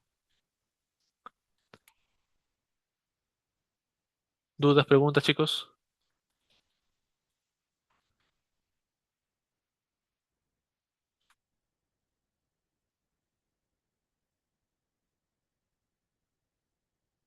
¿No hay dudas? Perfecto. Entonces, con el SP32 tengo entendido que su consumo es alto. Sí, llega más o menos a 30-50 mil amperios, si no me equivoco, en standby. Ya si le metes Wi-Fi te llega como a 150, o era más incluso, más o menos en ese rango. Por eso es de lo que tiene que tener en consideración cuánta es la capacidad de su circuito de alimentación. Vaya a ser que tú uses uno de 100 mil amperios y justo en esos picos del SP32 se chupa y se te reinicia el microcontrolador. Hay que tener mucho cuidado con eso. Perfecto. Entonces, si no hay consultas, continuamos. Bueno, si no hay más consultas, continuamos. Lo que es la partición de la tarjeta electrónica se hace tanto por potencia como por frecuencia. En este caso, se para por frecuencia para que las etapas de mayor frecuencia no interfieran, no distorsionen a las señales de baja y media frecuencia. Ellas son las más perjudiciales. Y en el nivel de potencia, que las de más alta potencia que van a llegar a más temperaturas, no perjudiquen las etapas sensibles de media potencia o baja potencia. Sería principalmente por eso. Luego, claro, lo que es el ruteo de una tarjeta PCB sería que hay que repartirlo por una parte, lo que son las líneas de alimentación, líneas de velocidad. Por ejemplo, acá dice, primero hay que ubicar lo que son los planos de tierra y de alimentación. Luego lo que son las señales más delicadas, las señales de mayor velocidad, y teniendo en cuenta los pares diferenciales, como del puerto USB, del puerto Modbus RTU, de los puertos Ethernet. También tener en cuenta los protocolos, por ejemplo, de comunicación, SPI, cuadrado C, UART. Ya luego podemos continuar con las señales más lentas, las que son para encender LEDs, leer botones, ahí con ellas no hay tanto inconveniente, no hay ningún inconveniente. Podemos meter a la cantidad de vías que veamos necesarias. Ujú. Y en general también procurar que las señales estén en ángulos de 90 grados. Ahí hay el menor traslape entre ellas. En el caso X te ves obligado a que una es encima de la otra. Ujú. ¿Qué más? Luego, para lo que son circuitos analógicos, ujú, Para lo que son circuitos analógicos, aquí sí tenemos que empezar con las señales, tal cual, analógicas. Y ya luego finalizamos con las señales de alimentación. En cambio, con las digitales, primero empezamos con alimentación y luego terminamos con digitales. Es como que al revés.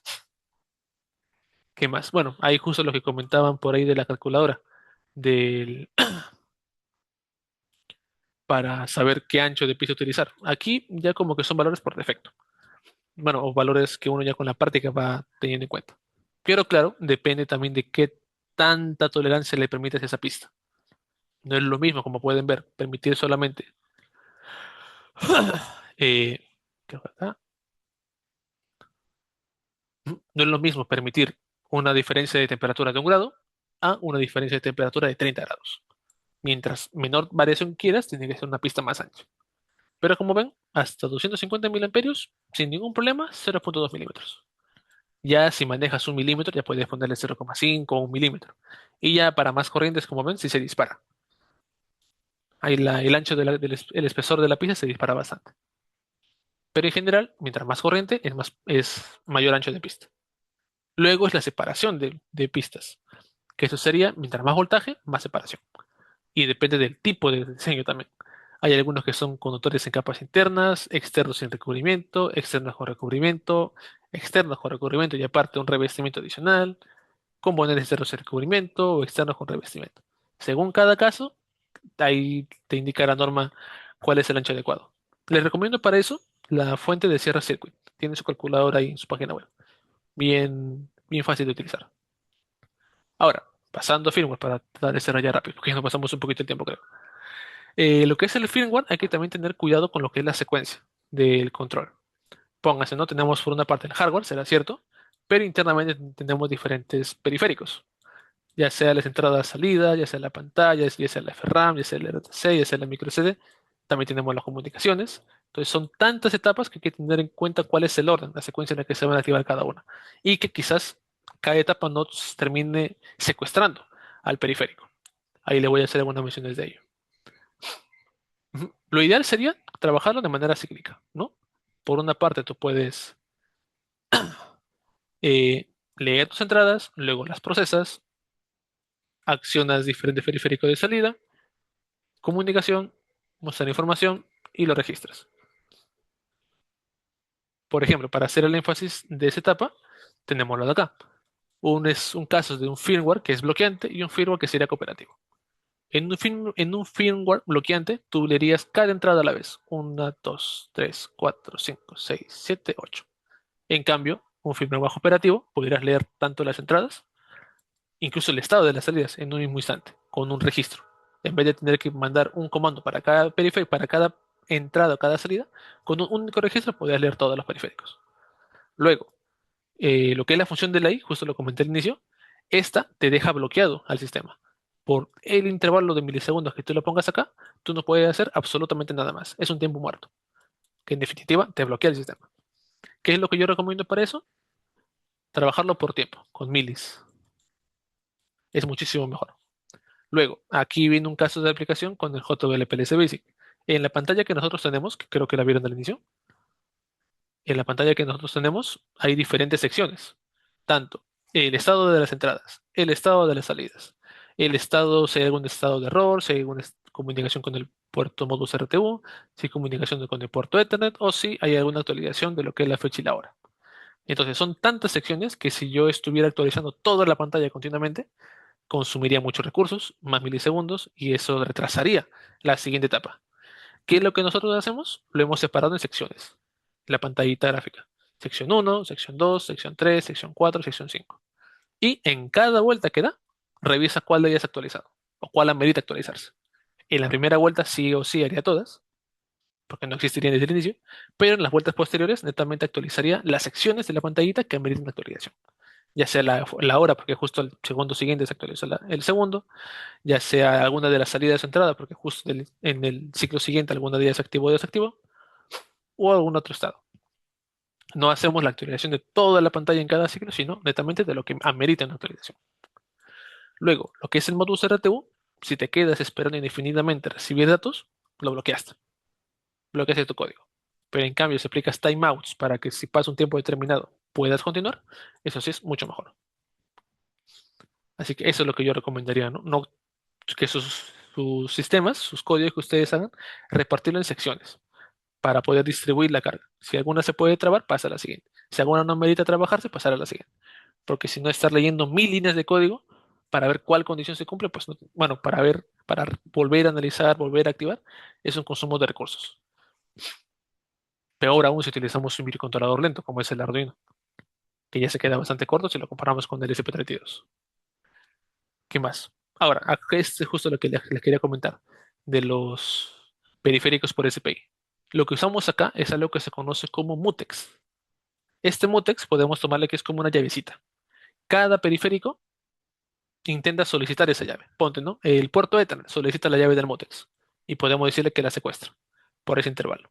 Si en el lapso de tiempo en el que él intenta comunicarse, por ejemplo, la pantalla quiere hacerlo, ella va a pedir permiso solicitando el mutex, pero como ya está ocupado, no trabaja.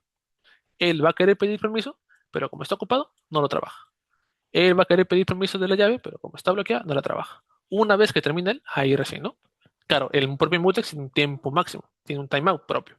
Si en ese tiempo determinado el dispositivo que él ha utilizado no ha terminado su proceso, continúa con el siguiente. Pero en ese intervalo que le corresponde, ninguno más puede trabajar. Así evitas de que ponte, estás mandando datos por el puerto de Ethernet, pero justo en ese instante tú quisiste mandar datos a la micro SD, activaste dos periféricos a la vez y ya tuviste corrupción de datos. Con el Mutex te evitas eso. Y es justo lo que hemos integrado en el ecosistema del JWPLS Basic. No son librerías sueltas para cada periférico, sino que todas las librerías han trabajado en conjunto para que entre ellas no haya ese tipo de interferencias. Aprovechando lo que es eso, lo del Mutex, que es como comento, una llavecita, que cada uno espera su turno para poder utilizarlo. Ahora, algo adicional también sería lo que son los errores. Tú no puedes solamente poner en tu sistema que ha habido un error o que se ha reiniciado, sino que sí es muy beneficioso saber por qué ha fallado. Si el puerto Ethernet que estás utilizando te está botando error, ¿por qué está botando error? Te está botando error por soldadura, te está botando error porque quizás has configurado mal algún parámetro, mucha velocidad, poca velocidad, mucho tamaño de bloques que está recopilando, etcétera. Entonces, saber a qué se ha debido ese error es muy importante. Listo. Y ya para estar terminando, lo que es el ecosistema que hemos desarrollado hasta el momento. Este de aquí es el producto JWPLC Basic versión 2.0. Lo hemos estado desarrollando desde inicios del 2024, prácticamente. Ya llevamos prácticamente 2 años y medio, desde la primera versión, la versión 1, la cual fuimos iterando, iterando, iterando, recibiendo feedback de los diferentes clientes que hacían sus consultas, hasta el producto actual, con el que estamos más que satisfechos. Tiene eh, en este caso, ahí está. Tiene en este caso 8 entradas digitales, 8 salidas digitales, aisladas, protegidas. Por una parte tenemos más salidas que un PLC Logo, incluimos la protección que no tiene un PLC Logo en alguna de sus entradas. Tenemos modus RTU por el puerto RC485, tenemos modus TCP por el puerto Ethernet, tenemos micro SD, tenemos la FRAM, tenemos la pantalla RGB, una botonera integrada, bastante similar a la que tiene el logo, ahí no voy a negar que me inspiré. Como si utilizamos el SP32, tenemos Wi-Fi, Bluetooth y SP-Now, y es compatible nativamente con Arduino IDE, SPDF, MicroPython y OpenPLC. Con todos esos entornos es compatible. Por lo que si conocen el lenguaje de mayor nivel, como puede ser el lenguaje C++ o el lenguaje C, o quizás no conozcan tanto del lenguaje de programación de alto nivel, pero sí conocen el lenguaje LAD, el lenguaje estructurado como son el PLC en sí mismo, pueden utilizar OpenPLC. Esa es la ventaja que les hemos dado a los que utilicen nuestro ecosistema. Según lo que más dominan, pueden utilizarlo. Y acá pues tenemos uy, diferentes casos de aplicación del JDLPLC Basic, en la que estamos utilizándolo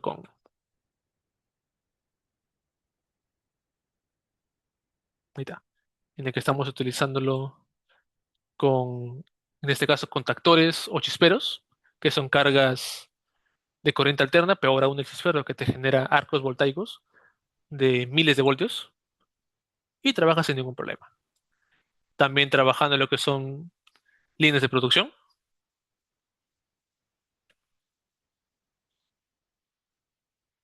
También trabajando con lo que son secuencias neumáticas, justo estamos coordinando un taller con los chicos de la UTEC para poder editar un taller de uso del JWPLC con su laboratorio electroneumático y también, por ejemplo, con variadores de frecuencia, controlando la velocidad y la dirección. Ujú. ¿Qué más tenemos? También parte del ecosistema que estamos desarrollando es el package en sí mismo, el package de Arduino personalizado. Esta es una alternativa al package original que tiene SP32, que pesa casi 6 gigas. Nosotros lo hemos optimizado y aligerado para trabajar netamente con el SP32, que la mayoría de gente lo que utiliza, y las tarjetas que desarrollamos, el JDLPLS Basic y sus variantes que desarrollaremos en el tiempo. Y lo hemos reducido un 72%, de casi 6 gigas a 1 GB y medio. Ahí lo pueden revisar en nuestro GitHub. También tenemos el OpenPLC, que le hemos pedido permiso al propio fabricante, al propio desarrollador de software, para poder utilizarlo y promocionarlo en nuestras diferentes redes, que te permite trabajar en programación ladder estructurada en bloques. Ujú. Ya luego son las diferentes librerías que hemos desarrollado para nuestra plataforma, tanto el JWF-RAM, el JWSD, el JWRTC, el Matrix Button para la interfaz de botonera matricial, el JW-Serial, que es un puerto de monitoreo serial por gráficos, de hasta 2000 muestras por segundo puede trabajar sin problemas, y un nuevo desarrollo que estamos haciendo que es el JW Modbus Tool, que es con el que validaremos los próximos módulos de expansión que vamos a desarrollar acá en la empresa. Y como casos reales tenemos el JWPLC Laundry, que tenemos más de 500 unidades instaladas a nivel nacional, desde el 2018 hasta la fecha, no solo en Lima, sino Lima y provincia, para poder controlar válvulas, contactores, variadores, nivel de agua, Modbus RTU para pantallas táctiles. Y como les había dicho, no nos quedamos en una primera versión, sino que lo hemos ido mejorando en el tiempo. Tanto más entradas, más salidas, mayor capacidad de corriente, protecciones, una interfaz mejorada, etcétera. Luego está una adaptación que le hicimos al JWPLC Laundry, que fue el JW Steam, para planchado a vapor de prendas de ropa.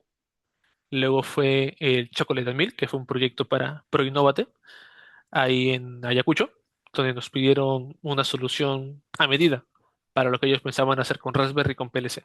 Mientras que esa solución les salía alrededor de 10.000 soles, hacemos el cálculo, con nosotros salía 3.000 soles, al 30% del precio original. Ujú. Ahí ven, el tambor de 400 kilos de papa de cacao. Ujú. Y este es el sensor, la tarjetita que les había comentado, que era inalámbrica y que tenía que ver cómo comunicarla hacia la tarjeta principal. Esta es la que trabaja con SP-Now y con baterías, que aguanta sin problemas 15 días de uso. Luego llegaron algunos otros proyectos donde un cliente tenía una primera versión en prototipo a nivel de protoboard y él lo quería pasar a limpio. Acá lo revisamos, le dimos sugerencias de mejora, nos dijo, desarrollenla, le gustó, nos pidió 100 unidades más. Ahí me ven con mi cabello larguito haciendo la soldadura de esta pieza que es bien chiquitita. Este integrado, el BM280, capaz alguno lo conozca, mide 2,5 mm por 2,5 mm, más o menos. Ahí estamos haciendo la integración con una baliza y una pantalla táctil. Ujú. Ya luego tenemos proyectos de investigación, justo que estamos haciendo ahorita con la UTEC. Uno en este caso es para un análisis, para ensayos de tensión con varillas que están incrustadas en cemento. Ahí quieren hacer un análisis de deformación versus esfuerzo para poder hacer unas gráficas y hacer unas investigaciones que están haciendo ahí. Justo están los chicos, los practicantes, ahí están haciendo sus pruebas. Y luego tenemos el último, que también es con Lutec, que es un proyecto de medición de calidad de agua, de parámetros de calidad de agua. Aquí ellos tienen un sensor que mide unos parámetros que cuesta como $10.000, que su plataforma original es bastante complicada de utilizar por el usuario. Entonces nosotros justo como teníamos un sensor de calidad de agua que queríamos validar, se lo mostramos, le gustó cómo funcionó tan fácil, nos mostró su sensor y ahí en 10 minutos, 20 minutos, conecté mi JWPLS Basic con su sensor de $10.000 y quedaron asombrados. Y ya prácticamente, a la semana siguiente, que fue la semana pasada, nos pidieron ya uno de los JWPLS Basic para poder interactuar. Ahí pueden ver cómo se grafica los datos de pH, electroconductividad en la pantallita, en la pantalla RGB con la botonera. Ujú. Y eso sería todo. tanto al nivel de empresa, tanto cómo es que se desarrolla un prototipo, un producto, cuáles son todas las consideraciones que hay que tener para llegar pues hasta ese nivel de producto final. Que no es que haya sido rápido, como ven, nos ha tomado años, tanto todo el conocimiento empírico, todo el conocimiento práctico, teórico, validar un primer modelo, la versión 1.0, para llegar hasta la versión actual que es con la que estoy más que satisfecho, todo lo que se puede hacer con ella y más. Incluso ahí en un próximo evento, una próxima feria presencial, ahí vamos a hacer una competencia de o de Flappy Bird o de Tetris. Ambos se pueden jugar en el JDLPLC Basic. Eso vamos a hacer también. Listo, chicos. Entonces, hasta aquí, ¿alguna duda, alguna consulta, chicos? Para finalizar la presentación. ¿Dónde mando a fabricar las cajas? Las hacemos nosotros, Percy. En este caso lo hacemos con PLA Plus. Lo quería hacer en ABS, pero lo intenté por una semana. No quedaba bien. El ABS se pandeaba feo. Feo, feo, feo, feo.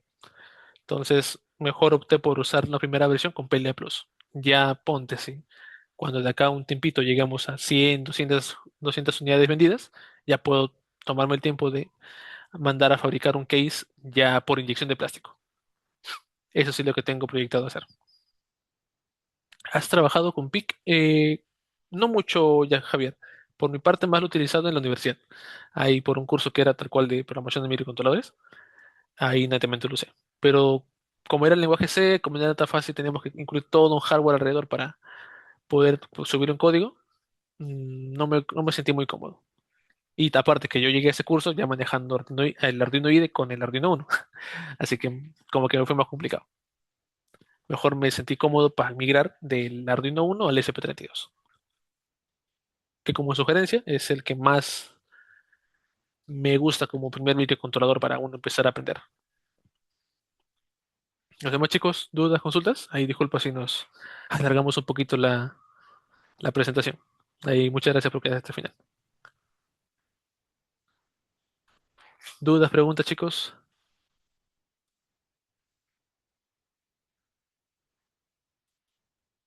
Alejandro, Abner, Antoinette, Vanderlei, Carlos, Sivan, Dani, Franco, Gianluca, Jean-Pierre, Ramos, Jean-Pierre, Desmano, Jean-Pierre Granata, John, Leonardo, Luna, José Sevilla, Maricielo, Percy, Richard, Rodrigo. Bueno, Percy preguntó.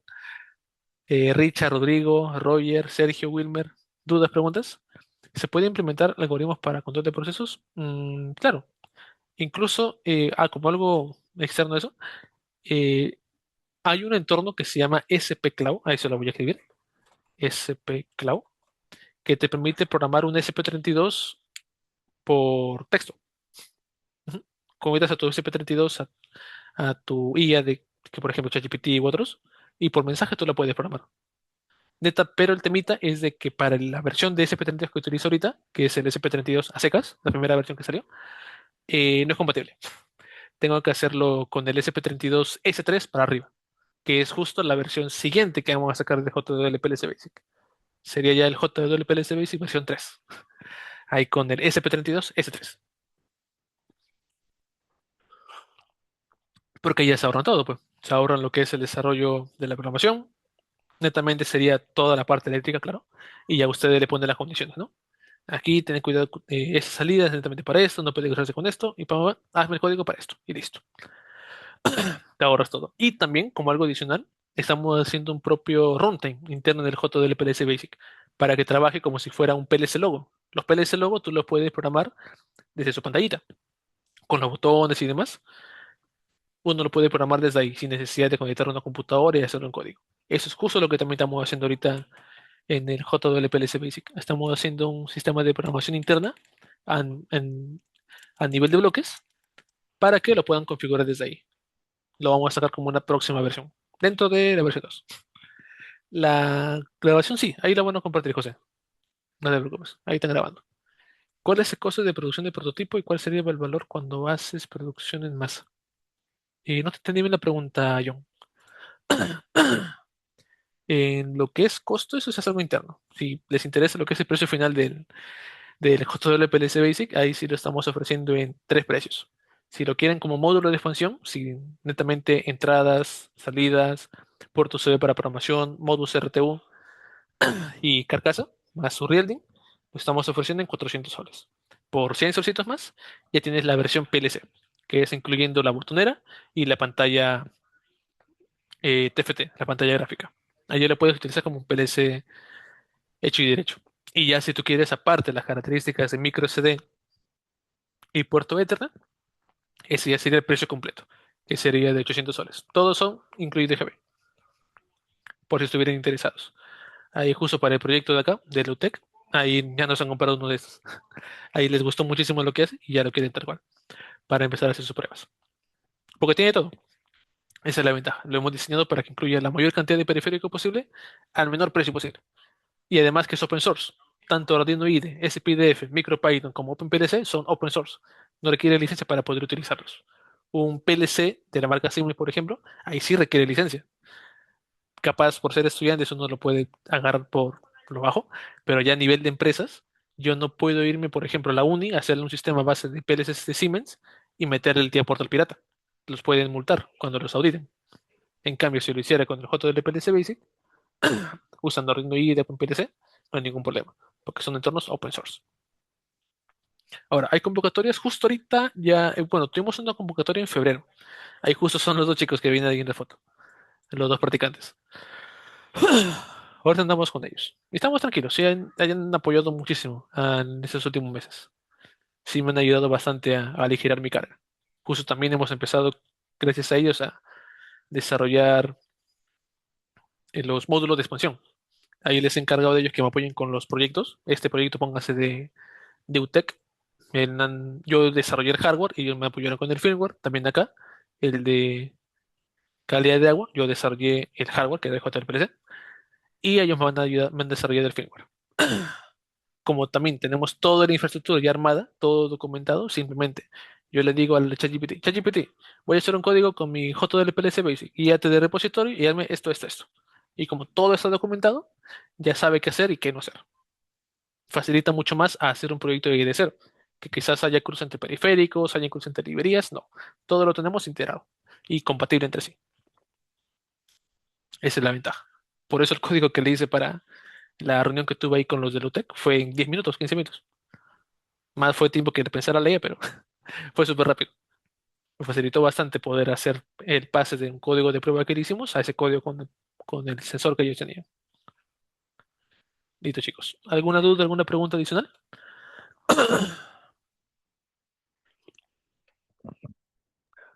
Bueno, ingeniero Jacob. Bueno, por el momento creo que ya no habría más.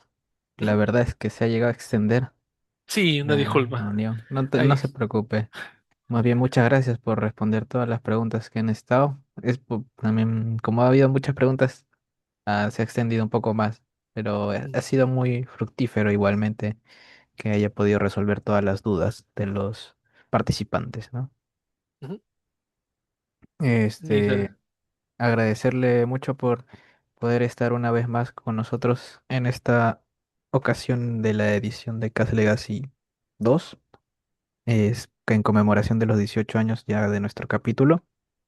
No se olvide que también, bueno, de acá a una hora nos reconectaríamos de nuevo para tener una breve mesa redonda con el anterior ponente, Godo Sánchez Heredia, tal vez lo conozca, Mm, y hacerle unas cuantas preguntas en conjunto, ¿no? Y se puede responder desde diferentes puntos de vista de ustedes, ¿no? ujú. Le agradezco una vez más y también a los participantes que están asistiendo en esta presente ponencia. Y sin más que decir, gracias. Listo, chicos. Igualmente, muchísimas gracias por la invitación. Espero verlos el siguiente año también en sus 19 añitos. Y pues eso sería todo. Ya ahí tienen mi contacto, tienen la página web, correo para contratos y extorsiones. Bueno, contratos más que todo. Eso sería todo. Muchísimas gracias. Somos JWL Control, donde la tecnología y la innovación hacen posible lo imposible. Gracias, chicos. Cuídense mucho, tengan una buena tarde. Ahí nos vemos más ratito en la mesa redonda.